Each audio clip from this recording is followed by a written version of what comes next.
Di waktu pagi, seorang ibu bernama Bu Una berucap pada anak gadisnya, yaitu Tiwi, "Nak, sudah kesiangan nih, buruan sarapan, nanti telat loh." Saat itu, Tiwi masih duduk di bangku sekolah dasar kelas 4. Tiwi pun buru-buru menyelesaikan menata buku jadwalnya karena semalam ketiduran. Setelahnya Tiwi ini beranjak menemui Bu Una dan Pak Haji, ayahnya, ke meja makan dan sarapan bersama. "Nanti di sekolah jangan main saat jam pelajaran ya nak, dengerin apa kata penjelasan gurunya ya," ujar Pak Haji menasehati Tiwi, anaknya. "Oh iya nak, ini uang sakunya, jangan lupa sebagian ditabung ya," timpal Bu Una. Tiwi pun hanya mangguk-mangguk mendengar ucapan Bu Una dan Pak Haji. Mengapa Tiwi nggak menjawab ucapan mereka? Ya, karena Tiwi ini adalah anak yang memiliki kelebihan, keistimewaan. Dirinya itu tidak bisa berbicara sejak umurnya dulu 1 tahun. Namun meskipun begitu, untungnya Tiwi masih paham dengan ucapan lawan bicaranya. Hanya saja untuk membalas ucapan mereka, biasanya Tiwi menggunakan tangannya untuk berisyarat, atau dirinya menuliskan sesuatu di note catatan buku kecil yang selalu dibawanya. Usai sarapan selesai, Pak Haji dan Tiwi pamit sama Bu Una. Tiwi nebeng Pak Haji sekalian berangkat ke kerjaan. "Bu, Bapak berangkat dulu ya," kata Pak Haji. "Iya Pak, hati-hati, berangkat sama Tiwi kan?" "Iya Bu." "Tiwi, cepat nak, itu Bapak sudah siap." Segera Tiwi pun saliman dengan Bu Una sebelum berangkat. Tiwi pun bergegas menyusul Pak Haji, masuk ke dalam kendaraan dan beranjak menuju ke sekolah. Memang keluarganya itu bisa dibilang orang berada, namun tidak kaya-kaya amat lah, hanya standar aja gitu. Dan meskipun anaknya bisu, Bu Una dan Pak Haji tetap menyayanginya sepenuh hati. Bahkan sebenarnya Tiwi ini memiliki paras yang cantik dan menawan. Apalagi sejak kecil dirinya sudah terbiasa mengenakan hijab. Mereka tinggal di rumah kota milik Bu Una dan Pak Haji sendiri. Sedangkan kampung halaman mereka ada di desa, dan di kampungnya hanya tersisa neneknya, yaitu Nek Ipah, neneknya Tiwi, ibu dari Bu Una. Usai beberapa saat, tibalah di gerbang sekolah. Tiwi pun salim dengan Pak Haji, dan Pak Haji seperti biasa menambah uang saku untuk Tiwi buat pulang nanti naik ojek online, karena memang jarak ke rumahnya lumayan jauh. Tiwi pun menjawab dengan menganggukkan kepalanya dan saliman, lalu segera dia turun dari dalam mobil. Setelahnya Tiwi pun berpapasan dengan kawan-kawannya yang mengucapkan selamat pagi, dan Tiwi pun tersenyum, kemudian berjalan beriringan masuk ke kelas. "Selamat pagi Tiwi, ayo kita jalan bareng ke kelas." Beberapa saat kemudian Tiwi dan teman-temannya pun sampai di kelas, dan saat itu teman-temannya ngobrol-ngobrol. Di kelasnya Tiwi hanya menyimak pembicaraan teman-temannya. Dirinya hanya menjawab dengan tulisan ketika ditanyai. Selebihnya Tiwi hanya menyimak saja. Tiwi juga bersyukur teman-teman sekelasnya juga pada baik padanya. Mereka dengan senang hati mau berteman dengan Tiwi dan memaklumi kekurangannya. Bahkan tak jarang Tiwi dibela oleh teman-teman kelasnya saat diganggu kelas lain saat digoda, karena memang Tiwi ini memiliki paras yang cantik. Ya meskipun itu hanya cinta monyet karena mereka masih SD. Jam pelajaran pun sudah dimulai. Guru mulai masuk ke dalam kelas, dan saat itu Tiwi menyimak pembahasan dari gurunya hingga akhirnya bel istirahat pun berbunyi. Dan saat itu Tiwi diajak teman-temannya jajan di kantin. Akan tetapi awalnya dia menolak, tapi karena dipaksa dia pun mau. "Tiwi, ayo jajan di kantin." Tiwi pun akhirnya mau, dan mereka bersama-sama jalan menuju ke kantin. Sesampainya di kantin, ada banyak beberapa anak cowok saat itu yang sedang jajan juga. Dan di antara cowok-cowok genit itu, kepada Tiwi ada yang bersiul dan ada yang memanggil dirinya. "Tiwi, Tiwi cantik." Kalian diem ya, gak usah genit sama Tiwi," timpal teman Tiwi yang membela Tiwi. "Apaan sih, kamu ribet banget, Tiwinya aja gak apa-apa kok." "Ya jelas Tiwi terganggu dengan kalian lah." "Udah ayolah, kita jangan jajan di kantin ini yuk, kita di kantin lain aja," ajak teman satunya. Akhirnya saat itu Tiwi dan temannya pindah ke kantin yang lain. yang kebanyakan ceweknya di sana. Setelah selesai istirahat, mereka pun bergegas kembali ke kelasnya karena sudah bel masuk. Sementara itu di rumah, Bu Una ini dapat telepon dari Naipah. Naipah bilang jadi atau tidak pas liburan nanti nginep di kampung. Iya jadi Bu, cuma nanti kesitunya dari kota malaman ya Bu, nunggu suamiku pulang dulu. Naipah yang ada di seberang telepon lega mendengarnya. Pasalnya dia kangen dengan cucu satu-satunya. Saat itu Naipah menawarkan mau dimasakkan makanan kesukaannya atau tidak, dan Bu Una dengan cepat mengiyakan. Dan setelahnya panggilan pun diakhiri. Segera Bu Una pun mematikan sambungan teleponnya dan lanjut untuk bersih-bersih. Singkat waktu, sebelum bel pulang sekolah berbunyi, berhubung minggu lalu habis ujian, si guru bahasa Indonesia memberikan tugas kepada para muridnya untuk menuliskan kegiatan di masa liburnya nanti. Anak-anak, berhubung ini hari terakhir sekolah dan kalian akan libur panjang, jadi ibu mau nanti saat liburan kalian semua menuliskan kegiatan apa saja yang kalian lakukan selama liburan ya. Iya Bu. Semua murid pun antusias, dan ini adalah hari terakhir berangkat ke sekolah semester ini. Saat itu Tiwi ditanyai temannya, mau liburan kemana nanti? Tiwi pun menuliskan sesuatu dan memberikan kepada temannya. Tiwi, nanti kamu mau liburan kemana nanti? Tanya temannya yang tertera di situ. Kalau Tiwi mau pulang kampung menemui neneknya. Temannya pun mengucapkan selamat liburan, dan dia juga minta oleh-oleh dari kampung neneknya. Wah, kamu mau pulang kampung ke rumah nenek kamu pasti seru dong. Pasti kamu kangen banget ya sama nenek kamu, jarang ketemu. Selamat ya, akhirnya kamu mau ketemu nenek dan bisa pulang kampung. Oh ya Tiwi, jangan lupa nanti kalau kamu udah balik lagi, jangan lupa bawain oleh-oleh dari kampung ya. Canda temannya. Tiwi pun mengangguk mengiyakan permintaan teman sebangkunya itu. Usai bel pulang berbunyi, Tiwi pun bergegas menuju ke gerbang. Dia mencari ojek yang biasa mangkal di sekitar sekolahnya itu. Tak lupa, Tiwi juga melambaikan tangan kepada teman-temannya yang sudah pada dijemput pulangnya. Meskipun Tiwi orangnya berpunya, dia tak gengsi kalau pulang naik ojek. Setelah mendapati ojek si Amang-Amang langganannya, bergegas mereka pun menuju ke rumah dan si Amang udah hafal betul jalannya. Bahkan si Amang ini baik hati banget meski dia tahu Tiwi gak bisa bicara. Si Amang tetap cerita-cerita sendiri meskipun tidak diminta dan meskipun Tiwi hanya menyimak saja. Neng, nanti Amang pas liburan itu biasanya sepi. Soalnya kebanyakan kan pada pulang kampung tuh. Pasti Neng juga pulang kampung kan ya. Tapi Amang seneng Neng, nanti bisa di rumah lebih banyak kumpul sama keluarga, ketemu sama anak-anak Amang. Anak Amang itu seumuran sama Neng loh. Dia anaknya lucu Neng, aktif. Pernah juga waktu itu ya naik sepeda, dia jatuh, bukannya nangis tapi malah ketawa dia Neng. Namun si Amang yang melihat Tiwi tersenyum dari balik spion motornya. Dia seneng melihatnya. Pokoknya si Amang ini menganggap Tiwi kayak kerabatnya sendiri, dan Tiwi bersyukur karena dikelilingi orang-orang yang baik hati. Dan setelah tiba di rumah, Tiwi pun menundukkan badan tanda terima kasih. Amang pun pergi dan Tiwi lanjut masuk ke dalam rumah. Meskipun pintunya gak dikunci, Tiwi tetap membunyikan bel agar Bu Una tahu kalau dirinya udah pulang. Ting tong, ting tong. Saat itu Bu Una pun menghampiri Tiwi ke depan dan menyuruhnya untuk ganti baju. Kamu sudah pulang nak? Sana kamu langsung ganti baju ya. Tiwi pun menganggukkan kepala dan berjalan masuk ke dalam kamarnya.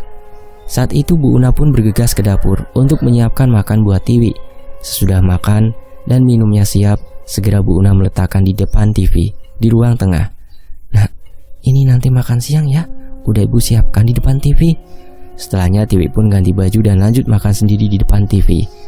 Dan karena mengantuk akhirnya Tiwi mutusin tidur siang sejenak di sofa depan TV. Menjelang sore, Pak Haji pun baru saja pulang ke rumah.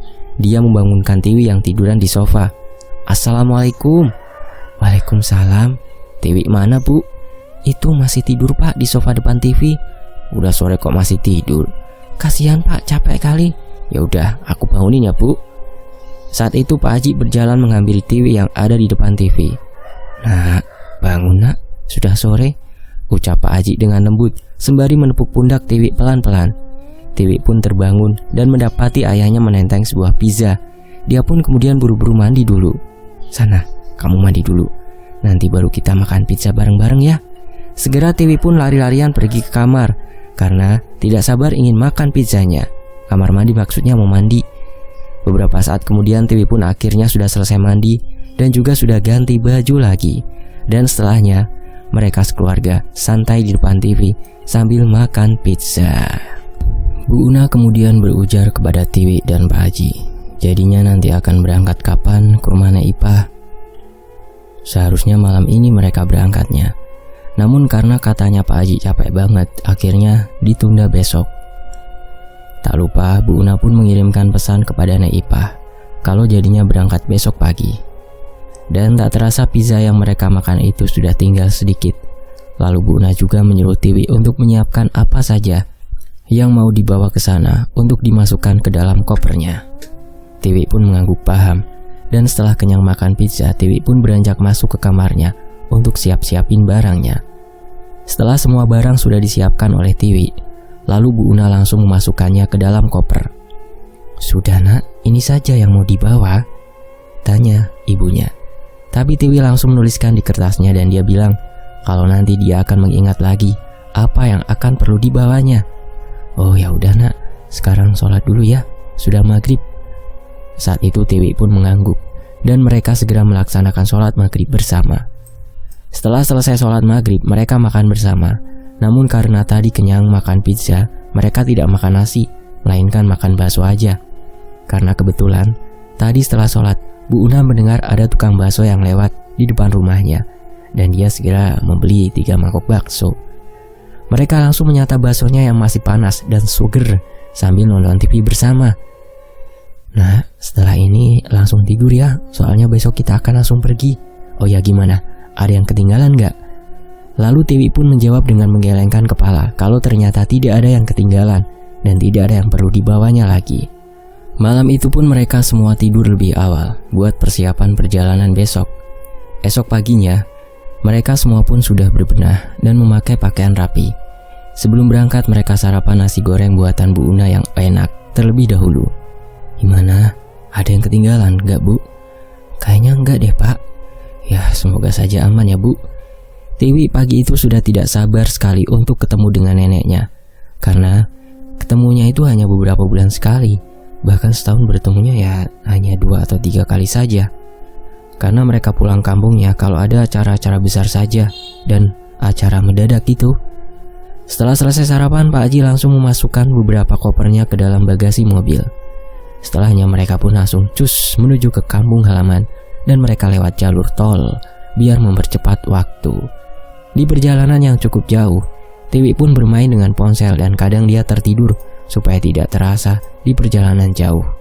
Beberapa kali mereka berhenti istirahat di rest area. Karena Pak Haji juga capek, mereka juga beli camilan sekalian beli oleh-oleh buat Nek Ipah nanti. Saat itu Tiwi pun menuliskan di kertasnya dan dia bilang kalau mau buang air kecil. "Ya sudah, turun ibu antar toilet nak, ayo." Setelah mereka semua sudah istirahat cukup lama dan mereka melanjutkan perjalanannya. Usai beberapa jam setelahnya, mereka pun akhirnya sampai di rumahnya Nek Ipah. Dan mereka pun disambut dengan ramah. Nek Ipah langsung memeluk cucunya yang cantik itu. Kemudian mereka masuk ke rumah. Bu Una memberikan beberapa oleh-oleh buat Nek Ipah.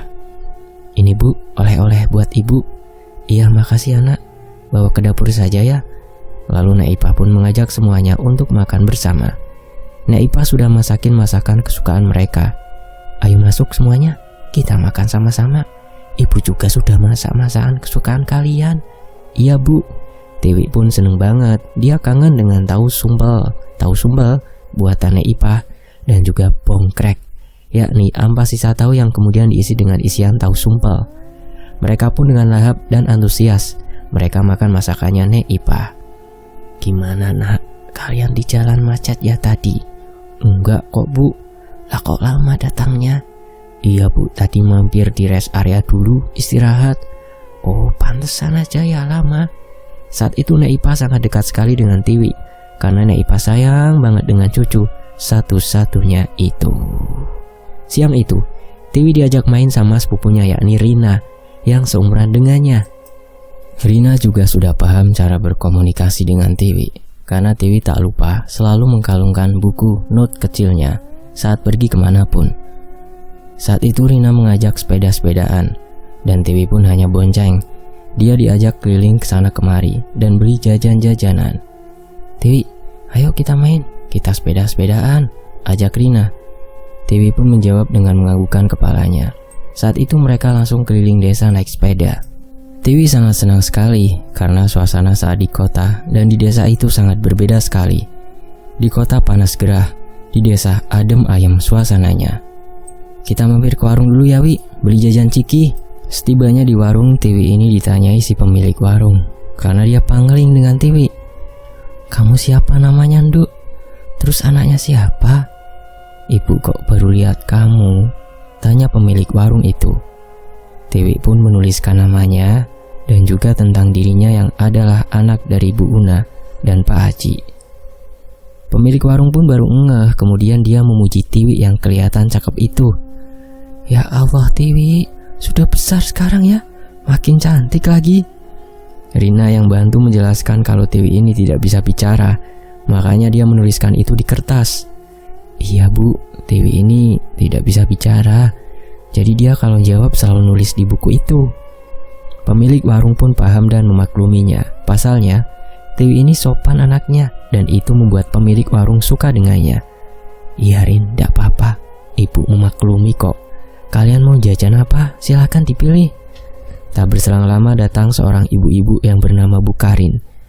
Dia ini orang yang iri dengan Bu Una karena bisa nikah dengan Pak Haji yang notabene orang berduit menurutnya. Bu Karin yang tahu kalau Tiwi adalah anaknya Bu Una, dia malah ngatain Tiwi. "Kamu anaknya Bu Una ya? Kok nggak bisa ngomong sih? Sayang banget, cantik-cantik gini tapi bisu," ucap Bu Karin seenaknya.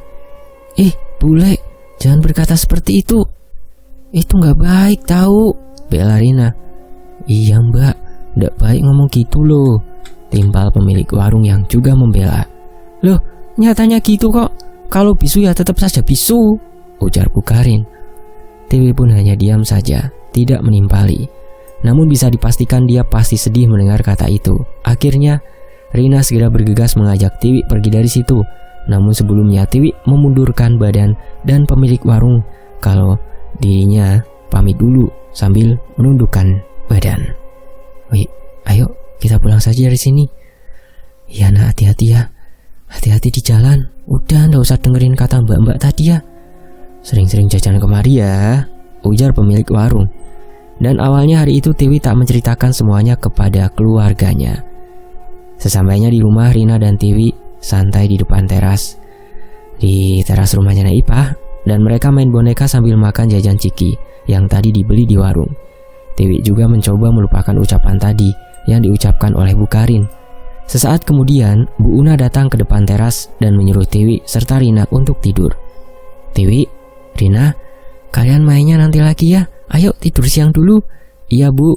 Akhirnya mereka tidur bareng di kamar yang sudah disiapkan. Singkatnya, esok harinya ketika Tiwi dan Rina main bareng dengan anak lain, Tiwi papasan lagi dengan Lek Karin. Ya kita panggil saja Bu Karin lah ya, biar gampang. Yang kembali mengatai dirinya. Ada anak bisu," ucap Bu Karin merasa tak bersalah. Tiwi pun heran, kenapa Bu Karin berbuat itu padanya.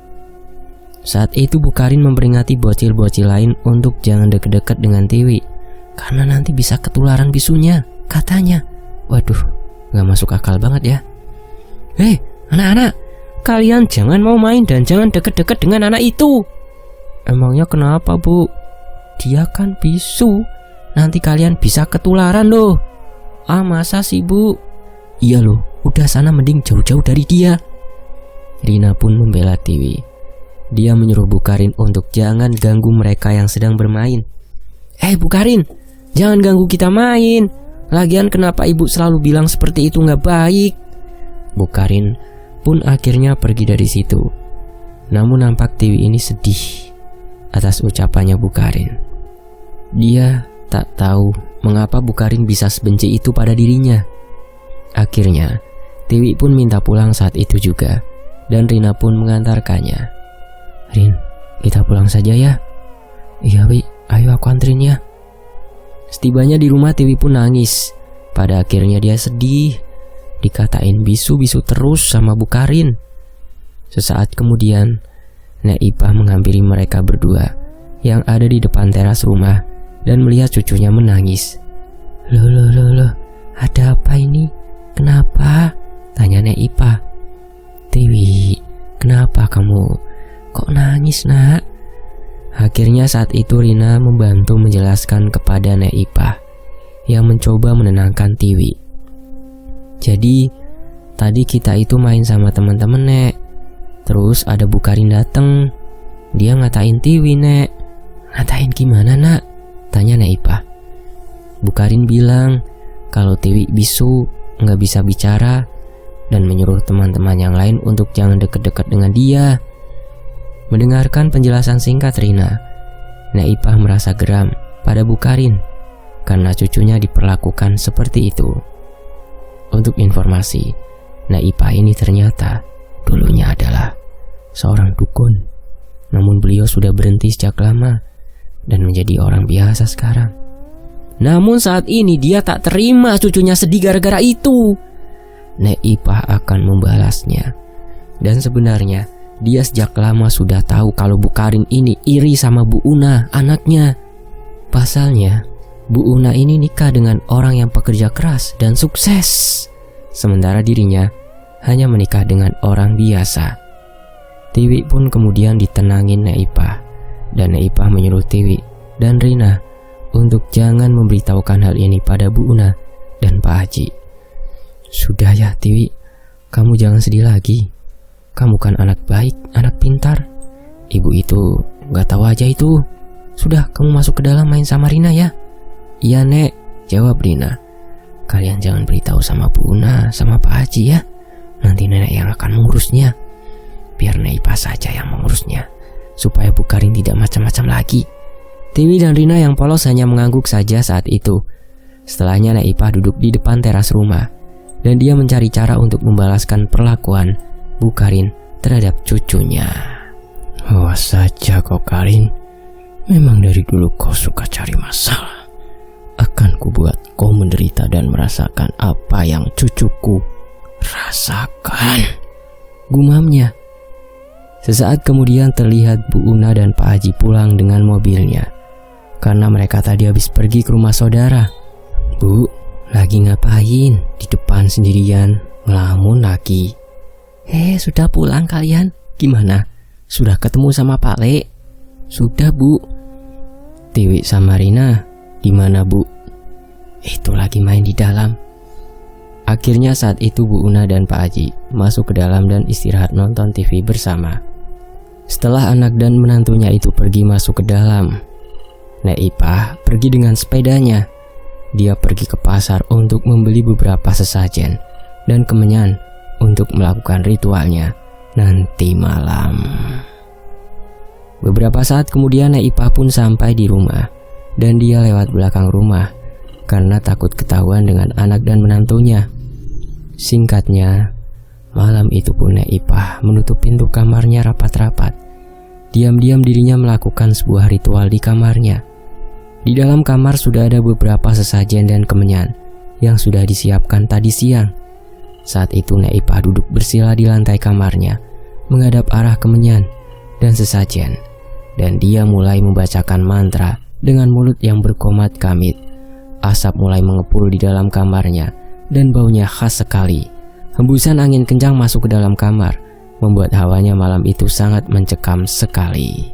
Sementara anak, menantu, dan cucunya itu sudah tertidur semua. Jadi Nek Ipah bisa leluasa melakukan ritualnya itu. Dia memanggil sosok Ingon lamanya, yakni sosok makhluk gaib. Nek Ipah memerintahkan sosok itu untuk meneror Bu Karin dan membuatnya bisu. Sementara sampai Bu Karin benar-benar mau mengakui kesalahannya. Saat itu sebuah asap hitam masuk ke dalam kamarnya Nek Ipah dan menampakkan wujudnya di hadapan Nek Ipah. Sosok itu berwujud tinggi besar, hitam, menyeramkan sekali, dengan kedua matanya yang merah menyala. "Kau kuperintahkan untuk membuat orang yang bernama Karin itu menderita dan buat dia bisu, tidak bisa bicara, dan teror dia setiap hari hingga dia ketakutan. Ajak yang lain juga."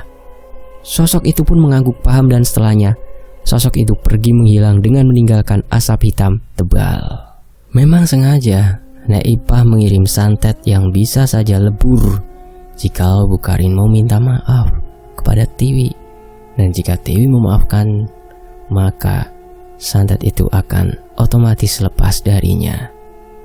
Beberapa saat kemudian Pak Haji yang saat itu terbangun karena ingin buang air kecil. Dia heran saat dirinya melewati depan kamarnya Nek Ipah, karena Pak Haji mencium bau kemenyan saat itu yang menyengat. Namun setelahnya Pak Haji tidak terlalu menghiraukan, dan dia lanjut ke kamar mandi untuk buang air kecil. Dan setelah selesai buang air, Pak Haji kembali lagi ke kamar untuk tidur. Di sisi lain, dan benar saja malam itu Bu Karin mendapat teror-teror dari kirimannya Nek Ipah. Dia tidak tenang malam itu, dan puncaknya Bu Karin jatuh pingsan setelah ditampakin sosok kiriman dari Nek Ipah. Malam itu entah kenapa Bu Karin tidak bisa tidur. Dia gelisah dan bahkan merasa gerah sekali tubuhnya. Akhirnya dia memilih untuk ke depan ruang tengah, nonton TV sendirian tengah malam. Namun di tengah-tengah dia merasa ingin buang air kecil. Akhirnya Bu Karin dengan TV yang masih menyala, dia beranjak pergi ke kamar mandi. Di dalam kamar mandi, Bu Karin merinding, berkabak awake, karena pasalnya dia merasa ada hembusan angin yang masuk ke dalam kamar mandi tengah malam. Puk, puk. Saat dirinya sedang buang air kecil, tiba-tiba saja Bu Karin ini mendengar ada suara langkah kaki yang berat dan besar. Suara apa itu ya? Dia pun segera menyelesaikan buang air kecilnya dan mencoba keluar karena penasaran apa yang ada di depan kamar mandi itu. Krek, suara pintu dibuka. Namun saat pintu dibuka, betapa terkejutnya Bu Karin. Dia melihat tepat di depannya itu ada sosok tinggi besar yang sangat menyeramkan sekali. Kedua matanya merah menyala, menatap tajam ke arah Bu Karin, dan baunya busuk sekali. Tubuhnya Bu Karin saat itu langsung gemetaran, tidak bisa digerakkan hingga akhirnya karena Bu Karin tidak kuat melihat sosok itu, dia pun otomatis pingsan. Dan sosok itu kemudian menyemburkan sesuatu ke wajah Bu Karin. Dan itulah penyebab Bu Karin tidak bisa ngomong alias beku, bisu. Pagi harinya, Bu Karin ditemukan suaminya dan dibawa masuk ke dalam kamar. Saat dirinya tersadar, Bu Karin panik saat tahu dirinya tidak bisa ngomong. Akhirnya suaminya mengambil kertas dan memberikannya pada Bu Karin dengan cara menuliskan apa yang diungkapkan oleh Bu Karin. Karena sementara dia tidak bisa bicara. "Astagfirullahaladzim, kenapa bisa gini sih Bu?" kata suaminya Bu Karin. Bu Karin pun langsung menangis saat itu. Dia tidak menyangka tiba-tiba tidak bisa bicara. Akhirnya semenjak tidak bisa bicara, Bu Karin pun hanya berada di dalam rumah saja karena dia malu. Apalagi sekarang dirinya tidak bisa bicara, jadi Bu Karin ya tidak bisa lagi menghina orang lain, terutama Tiwi. Bu Karin jadi pendiam di rumah karena memang tidak bisa ngomong. Siang itu Bu Karin berada di rumah sendirian dan dia tidur di kamar karena suaminya sedang pergi bekerja. Saat Bu Karin sedang nonton TV siang itu, tiba-tiba saja entah kenapa hawanya di dalam rumah itu berbeda. Bu Karin merasa seperti ada orang lain di dalam rumahnya. Bahkan dia dikejutkan dengan bayangan hitam yang tiba-tiba saja melintas di hadapannya. Bu Karin pun langsung merinding saat itu dan dia kaget karena tiba-tiba saja TV-nya mati. Akhirnya Bu Karin mencoba mengecek listrik di rumahnya. Dan saat dicek ternyata masih nyala. Bahkan lampu-lampu pun menyala, hanya TV saja yang mati. Apa jangan-jangan TV-nya rusak ya? Gumamnya dalam hati. Bu Karin pun mencoba untuk kembali ke ruang tengah lagi. Tapi saat dia kembali, tiba-tiba TV-nya nyala lagi. Sontak Bu Karin pun kaget. Dia benar-benar dibuat kaget terus. Hingga akhirnya Bu Karin memilih untuk masak saja di dapur untuk suaminya nanti makan siang. Karena biasanya setiap siang pulang ke rumah. Singkatnya, malam harinya Bu Karin tidak menceritakan kepada suaminya apa yang sudah terjadi dengan TV-nya tadi siang. Dia yang sedang rebahan di dalam kamar tiba-tiba Bukarin melihat ada sebuah asap hitam yang masuk ke dalam kamar. Saat itu suaminya kebetulan sedang mendapat jadwal ronda, jaga-jaga lingkungan sambil kumpul dengan bapak-bapak yang lain. Bukarin malam itu tidak bisa tidur, dan sesaat kemudian asap hitam itu berubah wujudnya menjadi sosok tinggi hitam menyeramkan, seperti yang dirinya lihat saat di depan kamar mandi. Sosok itu menatap tajam dengan matanya yang merah menyala. Bukarin pun kaku, tubuhnya tidak bisa digerakkan, hingga akhirnya dia langsung pingsan di atas kasur. Di dalam pingsannya, saat itu Bukarin bermimpi buruk. Dirinya berada di sebuah tanah yang lapang dan gelap. Saat itu dirinya kebingungan hingga akhirnya Bukarin dikejutkan dengan beberapa sosok-sosok yang sangat menyeramkan sekali. Sosok itu menatap ke arahnya Bukarin. Tiba-tiba saja Bukarin melihat di sana ada sosok anak kecil yang ternyata adalah Tiwi. Namun setelahnya sosok Tiwi itu menghilang begitu saja, dan hanya ada sosok yang menyeramkan mengepung Bukarin. Hingga akhirnya Bukarin terperanjat dari pingsannya dan dia bangun dengan nafas yang tidak beraturan. Jantungnya berdegup kencang. Sesaat kemudian suaminya ternyata sudah pulang, dan dia heran melihat Bukarin yang ternyata belum tidur. Dikiranya, "Loh, Bu, kenapa ibu belum tidur?" Namun Bukarin menjawab dengan menggelengkan kepalanya kepada suaminya. Akan tetapi suaminya yang tidak paham langsung tidur karena capek. "Bapak tidur dulu ya, Bu." Bukarin pun mengangguk menjawab ucapan suaminya. Di hari berikutnya, saat itu Bukarin pergi ke penjual sayuran untuk belanja. Di sana ada banyak ibu-ibu yang lain juga sedang belanja di sana. Ibu-ibu yang lain menjauhi Bukarin dan mengatai Bukarin. Makanya Bukarin, jadi orang tuh jangan suka menghina orang lain, kena tulahnya kan." Iya, jangan suka menghina orang yang gak bisa bicara. Sekarang malah Bukarin yang gak bisa bicara. Bukarin yang malu akhirnya dia cepat-cepat menyelesaikan belanjaannya dan beranjak pulang ke rumah. Sesampainya di rumah, Bukarin menangis. Kebetulan hari itu suaminya tidak berangkat kerja, jadi dia ada di rumah. Dan suaminya melihat Bukarin yang menangis mencoba menanyainya apa yang sudah terjadi. "Bu, kamu kenapa? Kok nangis?" Namun Bukarin hanya diam tidak menjawab pertanyaan suaminya. Dan suaminya hanya bisa menenangkan Bukarin supaya tidak menangis lagi. "Sudah, Bu, tenang, jangan nangis ya. Coba ibu pelan-pelan ceritain sama bapak, ada apa sebenarnya?"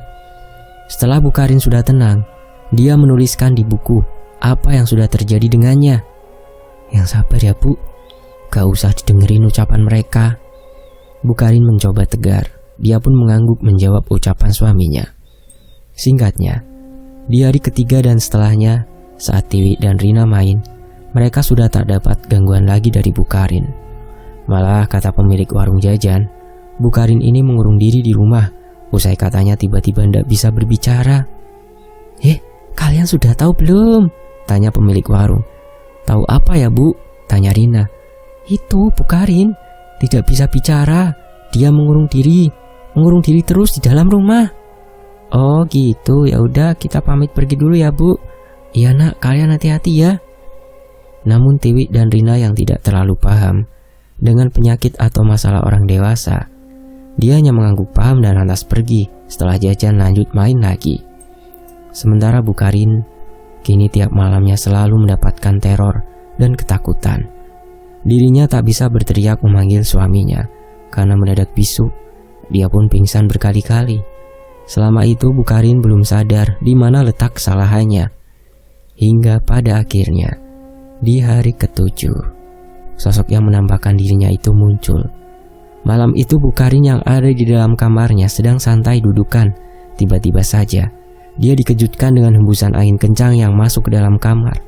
Dan dia juga melihat ada asap hitam yang berhenti di pojok kamarnya.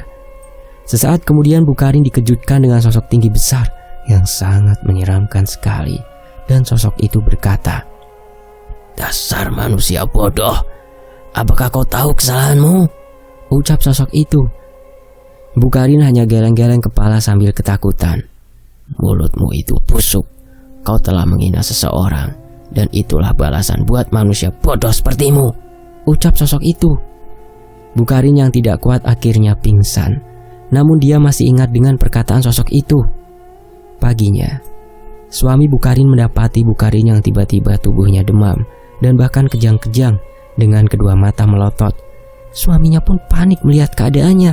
Ya Allah Bu, kenapa ibu jadi begini? Benar Bu, Bapak panggilin Pak Ustadz dulu ya. Akhirnya suaminya manggilin Ustadz yang bernama Pak Karso. Dan ketika Pak Karso membantu menerawang dan mencoba berkomunikasi dengan sosok pengganggu, saat itu Pak Karso meminta air putih kepada suami Bu Karin. Segera dia pun ke dapur mengambilkan air putih yang diletakkan di baskom. Setelahnya Pak Karno membacakan doa-doa dan dia membasuhkan air putih itu pada seluruh tubuh Bu Karin hingga akhirnya tubuh Bu Karin sudah tidak kejang-kejang lagi. Namun setelah itu hembusan angin kencang masuk ke dalam kamar membuat hawa merinding walaupun di pagi hari. Setelahnya Bu Karin pun akhirnya kesurupan sosok yang ada di dalam tubuhnya. Dan saat itu Pak Karso mencoba bertarung dengan sosok itu dan berkomunikasi dengannya. Kenapa kau ada di dalam tubuh orang ini? Saya disuruh untuk membuat dia bisu karena dia telah menyakiti orang lain yang bisu. Kalau begitu keluarlah sekarang dan biarkan dia bertobat dan meminta maaf dengan orang yang sudah dihinanya. Tidak bisa. Akhirnya pertarungan pun sangat sengit kala itu hingga angin semakin kencang dan membuat jendela dan pintu di rumah Bu Karin menggebrak-gebrak. Ternyata sosok itu tidak berniat membunuh Bu Karin, melainkan hanya memberi pelajaran baginya, dan Pak Karso pun tahu sebabnya. Hingga akhirnya sosok itu pun menyerah dan keluar dari dalam tubuhnya Bu Karin. Bu Karin pun lemas dan dia segera diberikan minum air putih oleh Pak Karso yang sudah didoakan. Pak Karso pun meminta Bu Karin untuk jujur. Apakah dirinya pernah menyinggung seseorang dengan ucapannya sebelum dia bisu? Sekarang tolong Bu Karin jujur ya, yang sejujur-jujurnya. Sebenarnya ibu sudah menyinggung seseorang kan dengan ucapan ibu? Coba jelaskan Bu. Bu Karin pun mengangguk menjawab pertanyaannya Pak Karso. Akhirnya Bu Karin pun menuliskan bahwa dirinya pernah melakukan itu. Pak Karso akhirnya bisa membantu sampai di situ. Iya Ustaz, selama ini saya telah menghina Tiwi, anaknya Bu Una dan Pak Haji yang bisu, tulisnya. Astaghfirullahaladzim Bu Karin, kata Pak Karso. Dia memberikan sebotol air yang sudah didoakan, namun dia baru boleh minum usai meminta maaf kepada orang yang telah disakitinya terlebih dahulu dan berjanji mau berubah.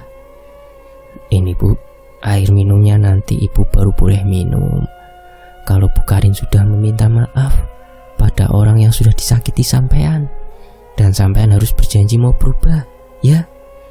Bu Karin pun mengangguk paham, dan suaminya hanya geleng-geleng kepala mengetahui ternyata itu adalah tulah dari perbuatan istrinya sendiri.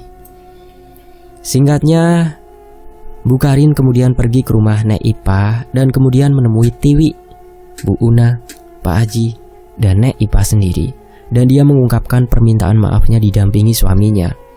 Bu Karin menuliskan permintaan maafnya itu kemudian dibantu dijelaskan oleh suaminya. Jadi, selama ini istri saya sudah menghina Tiwi, anak kalian yang bisu, dan sekarang dirinya menjadi bisu tidak bisa bicara. Jadi, kedatangan kita ke sini kalau istri saya mau minta maaf yang sebesar-besarnya kepada kalian, terutama kepada Tiwi yang sudah merasa tersakiti dengan ucapan istri saya, jelas suami Bu Karin. Bu Una dan Pak Haji terkejut saat tahu ternyata selama di situ anaknya dijelek-jelekin. Namun untungnya Tiwi ini pemaaf dan mau menerima permintaan maaf dari Bu Karin, asal Bu Karin mau berubah, dan Bu Karin diminta untuk memohon maaf kepada Bu Una juga karena selama ini dirinya telah terhasut rasa iri. Singkatnya, usai maaf-maafan, Bu Karin pun pamitan pulang, dan di rumah dia minum air dari Pak Karso yang sudah didoakan dan kemudian muntah-muntah. Namun setelahnya, ajaibnya, Bu Karin bisa bicara lagi, dan semenjak itu Bu Karin kini tobat dan tak akan sembarangan dalam berucap, bahkan menghina orang lain demi keegoisannya sendiri. Sementara Tiwi yang saat itu libur 2 minggu, di 1 minggu terakhir dirinya benar-benar merasakan libur yang sebenarnya tanpa gangguan siapapun. Tak lupa Tiwi juga menuliskan kegiatannya sebagai tugas dari sekolahnya waktu itu.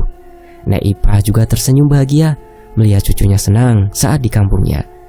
Namun itu tak berlangsung lama, karena beberapa hari lagi Tiwi harus kembali ke kota lagi. Namun Nek Ipa bersyukur mempunyai anak dan cucu serta menantu yang bisa hidup bahagia, meskipun Tiwi memiliki kelebihan keistimewaan. Takdir seseorang itu berbeda-beda, jangan iri dengan apa yang dimiliki orang lain, dan syukuri apa yang dimiliki sekarang. Semua orang tidak ada yang sempurna, karena sesungguhnya kesempurnaan hanya milik Tuhan Yang Maha Esa. Semua manusia pasti ada kekurangan dan kelebihannya masing-masing. Jangan menghina kekurangan orang lain, jaga ucapan kita, karena ucapan itu dapat membuat orang lain sakit hati, bahkan tidak terima dengan hinaannya itu. Semoga kita selalu menjadi orang yang bersyukur dengan apa yang dimiliki dan tidak iri dengki dengan apa yang didapatkan oleh orang lain. Tamat. Saya pamit. Wassalamualaikum. Terima kasih semuanya.